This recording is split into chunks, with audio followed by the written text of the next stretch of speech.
자신의 삶을 해석하는데 크게 두 가지의 잣대를 가질 수 있습니다. 먼저 대부분의 사람들이 운이라는 잣대로 자기의 삶을 봅니다.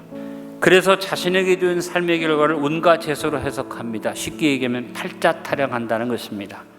그러나 또 하나의 잣대가 있습니다. 범사를 하나님의 주권과 섭리에 맡기고 해석하는 자세입니다. 명백하게 하나님의 주권과 섭리가 우리가 누리는 자연 만물 속에 운행되고 있어요. 그런데 많은 분들이 하나님의 주권과 섭리는 보지 못하고 말하기를 우연이라는 말을 합니다. 어떤 일이 잘 돼도 우연이라고 말하고 또 힘든 일이 오면 우연히 이런 일이 생겼다고 말합니다. 여러분, 가장 비과학적인 말이 우연이라는 말입니다.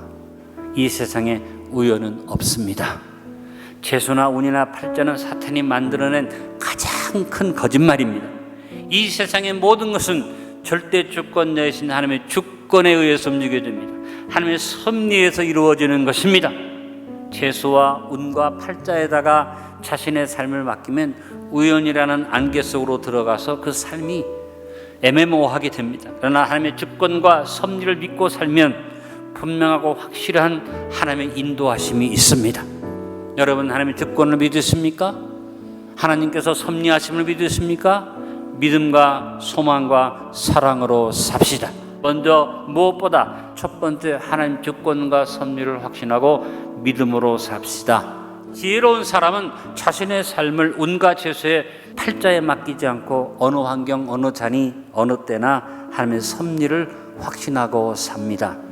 믿음의 사람들은 언제 어디에서나 어떤 조건을 만나거나 하나님의 살아계심을 인정하고 하나님의 살아계심을 인정할 바에 하나님의 주권을 의지하고 살았습니다. 오늘 본문의 이야기는 우리가 너무나 잘 아는 요셉의 이야기입니다. 하나님의 주권과 섭리를 따라 믿음으로 살았던 요셉이 그 인생의 마지막에 형제들 앞에 고백한 내용이 오늘 본문의 내용입니다. 아버지의 사랑 속에서 부잣집 귀공자로 살 때에도 형제들에게 배신을 당해서 죽을 뻔한 일을 만났을 때에도 노예의 자리에 빠져서 고난을 겪을 때에도 보디발에게 인정받아서 보디발의 가정 전무가 됐었을 때에도 보디발의 아내의 유혹을 받고 흔들리는 자리에 있었을 때에도 감옥 속에서 여러 가지 우여곡절을 겪는 가운데서도 요셉은 우연이라는 생각 없었습니다. 운이나 재수를 말하지 않았습니다. 하나님의 섭리를 믿었습니다. 하나님의 주권을 인정하며 살았습니다.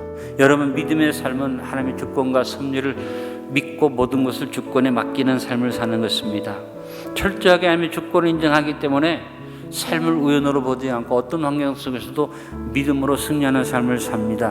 무엇이 진정한 믿음입니까? 하나님의 주권을 인정하는 것이 진정한 믿음인 것을 확신하시기 바랍니다. 하나님의 사람 중에 두드러지게 하나님의 주권과 섭리를 인정하며 살았던 사람은 다윗 왕이었습니다. 다윗은 하나님의 주권과 섭리를 인정했기 때문에 하나님도 다윗을 인정했어요. 저는 내 마음에 딱 맞는 사람이다. 어느 정도로 다윗은 하나님의 주권을 인정했습니까? 사무엘상 24장에 보니 사울 왕에게 쫓기다가 엔게디 동굴이라는 곳에 그가 들어가 숨게 됩니다. 그는 이런 고백을 합니다. 사무엘상 24장 6절에 내가 손을 들어 여호와의 기름 부음을 받은 내 주를 치는 것은 여호와께서 금하시는 것이니 그는 여호와의 기름 부음을 받은 자가 됨이니라. 하나님의 주권을 인정하기 때문에 그 주권으로 세운 왕을 손대지 않겠다는 다윗의 믿음은 정말 놀라운 것입니다. 똑같이 같은 사건이 사무엘상 26장에 나옵니다. 10항무지에서 사울 왕만 잠든 게 아니라 모든 병사가 다 잠이 들었습니다. 거기 아비새라는 군장을 데리고 다윗이 내려가서 사울을 죽일 수 있는 위치에 섰습니다. 그때 아비새가 왕이여 내가 찌르리까 할 때 다윗이 하나님의 주권에 맡기면서 이런 고백을 합니다. 사무엘상 26장 9절로 11절에 죽이지 말라. 누구든지 손을 들어 여호와의 기름 부음 받은 자를 치면 죄가 없겠느냐. 여호와께서 살아계심을 두고 맹세하노니 여호와께서 그를 치시리니 혹은 죽을 날이 이르거나 또는 전장에 나가서 망하리라. 내가 손을 들어 여호와의 기름 부음 받은 자를 치는 것을 여호와께서 금지하시자니 너는 그의 머리 곁에 있는 창과 물병만 가지고 가자. 어디에다가 맡깁니까? 하나님의 주권에 맡깁니다. 오늘 본문 속에 자신을 애굽에 팔아먹었던 형들을 용서했던 요셉의 고백을 통해서 철저하게 요셉이 하나님의 주권과 그 섭리를 인정하는 믿음의 삶을 산 것을 볼 수 있습니다.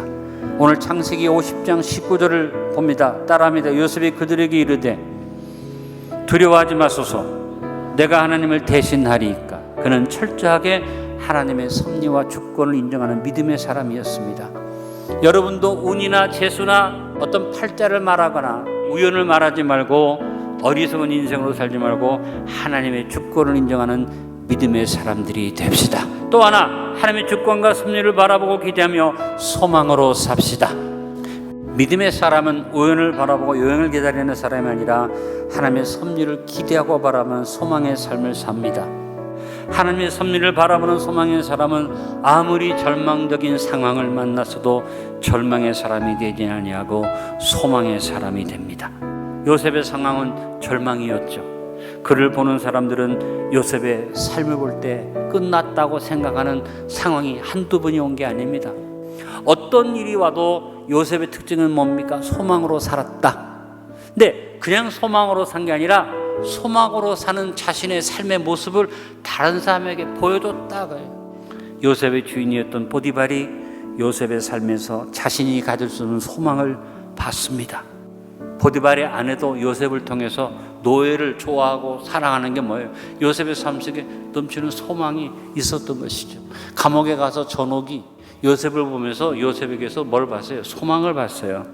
그래서 창세기 50장 20절에 보니까 요셉의 소망이 분명히 고백된 것이 나옵니다.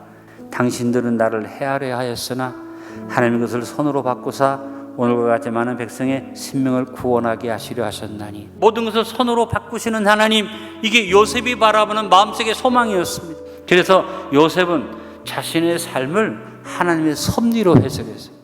너는 여러분의 삶의 환경을 잘 모르지만 지금 꼬인 분들, 생각지 않은 무서운 일이 생긴 분들, 뭔가 좀 답답하신 분들, 믿음을 가지고 같이 고백합시다. 하나님이 선으로 바꾸십니다. 섭리의 소망을 마음에 품으시길 간절히 바랍니다. 마지막, 하나님의 섭리의 도구로 사랑을 누리고 베풀며 삽시다. 믿음의 사람은 언제나 누구 앞에서나 어느 자리에서나 어떤 조건, 어떤 환경 속에서나 하나님의 섭리를 믿기 때문에 믿고 소망만 하는 게 아니라 베풀며 산다. 하나님의 섭리를 누리는 삶이 뭐냐? 바로 용서와 관용의 삶입니다. 사랑을 모르는 사람, 사랑을 주지 못하는 사람의 삶 속에는 용서가 없고 관용이 없습니다. 심판과 정죄만 있습니다. 그러나 하나님의 섭리를 믿는 사람은 그 삶에 기쁨이 있고 평안이 있습니다. 하나님의 섭리에 대해서 내가 누리고만 있는 게 아니라 내가 도구되는 일을 합니다. 하나님의 섭리 앞에서 남을 용서하지 못하면 내가 용서받지 못하죠. 요셉은 용서의 사람이었는데 용서의 사람은 큰 사람이 될 수 있습니다. 용서의 사람은 큰 그림을 볼 수 있습니다. 여러분, 하나님의 섭리의 큰 그림이 뭘까요? 구원입니다. 하나님의 구원을 믿고 바라보며 용서와 관용으로 사는 사람은 구원의 섭리에 헌신하는 도구가 될 수 있습니다. 오늘 요셉의 고백 속에서 우리는 하나님의 섭리에 순종하는 아름다운 헌신을 발견합니다. 50장 20절에 당신들은 나를 해하려 하였으나 악을 말하지요. 하나님은 그것을 선으로 바꾸사, 선으로 바꾸는 소망을 말합니다. 그러나 거기서 끝나지 않고 오늘과 같이 많은 백성의 생명을 구원하게 하시려 하셨다. 요셉은 팔자 타령하거나 운을 말하거나 죄수에다가 자신의 삶을 던져버리고 우연을 말하지 않았습니다. 하나님의 섭리를 인정하며 강력하게 믿고 헌신하는 고백을 했습니다. 요셉은 하나님의 주권적 섭리를 사랑으로 해석하는데 그치지 아니하고 그 사랑을 실천하기를 결단하고 약속하고 실천한 것을 봅니다. 오늘 20절을 넘어서서 21절에 뭐랍니까? 당신들은 두려워하지 마소서, 내가 당신들과 당신들의 자녀를 기르리이다 하고 그들을 간곡한 말로 위로하였더라. 한번 물어봅니다. 여러분, 누군가 원수가 있어요. 여러분, 미워하는 사람이 있어요. 여러분도 간곡하게 내가 주님의 사랑으로 당신을 돌보겠다고 말할 수 있는 그런 사랑이 여러분 안에 있습니까? 여러분, 작은 단위 가족부터 간곡한 말로 위로하고 용기를 주는 사랑이 큰 문제가 여러분 가정에서부터 실천되어지길 바랍니다. 오늘 결론을 맺습니다. 여러분은 자신의 인생을 어떻게 보고 사십니까? 여러분은 삶의 해석을 우연으로 하십니까? 운으로 하십니까? 아니면 하나님의 섭리로 여러분의 삶을 해석하십니까? 요셉과 같이 하나님의 주권과 섭리를 믿고 맡기며 하나님의 주권과 섭리를 바라보고 기대하며 더 나아가 하나님의 섭리의 도구로 헌신하는 믿음, 소망, 사랑으로 살아가는 복 있는 인생들이 됩시다.